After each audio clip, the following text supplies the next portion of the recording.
जिवें अरशां वाला रब सारे जहाना दा रब है, इसे तरह मेरा महबूब सारे आलमां दा महबूब है।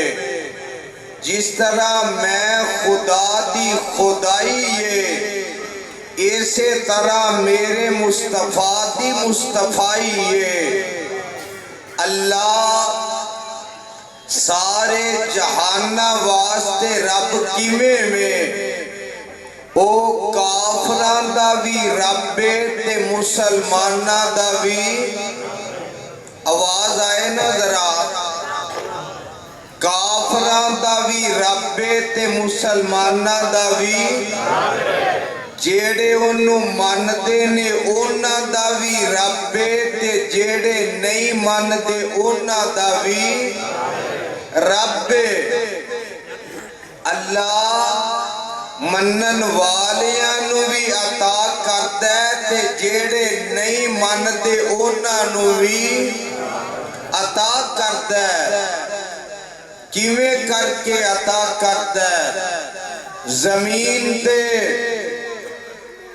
बद भी ने ते नेक भी ने, रब दे इबादत गुजार भी ने ते ना फरमान भी ने।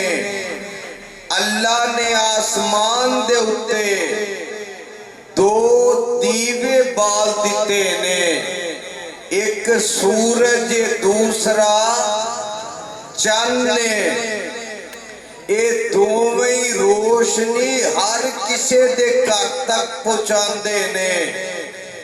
इंज नहीं होया कदी कि रब ने किया होवे, ओ सूरजा ए घर मेरे मुहम्मद है सल्लल्लाहु अलैहि वसल्लम, इधर चानन लानाई। आ घर अबू जाल दा इधर चानन नहीं लाना। सारे बोल के जवाब दियो, कदी इंज होया? इंज नहीं कदी होया। या अल्लाह ने ये किया होए, ऐ मैनू मनदा ते इनू रिज़क देवा, ऐ नहीं मनदा इनू रिज़क ना देवा। ओ बल्कि रब ते ओ रब है, ओ अपने बंदियां नू आजमांदा है, उन्हां दा इम्तिहान लैंदा है। अल्लाह अपने आनू ते कदी गंढियां नाल, कदी टमाटरां नाल, कदी मर्चां दे नाल उन्हां नू खवा के उन्हां दे मुंह विचों ये कहलवांदा अल्हम्दुलिल्लाह। जिन्नू समझ आई है ते जिन्नू आंदा है कलमा वो आके हाँ अल्हम्दुलिल्लाह। नहीं अगे आवाज नहीं आई। जेड़ा रब वाला है वो रब दा रिज़्क खा के की आंदा है अल्हम्दुलिल्लाह।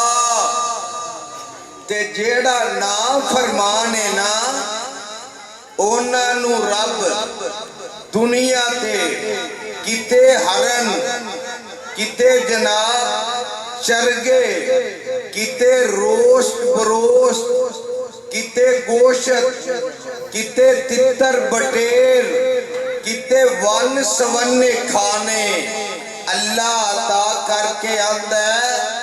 और तुसी दुनिया ते ही खा मर लो, तुहाडे वास्ते अगले जहान कुछ भी नहीं।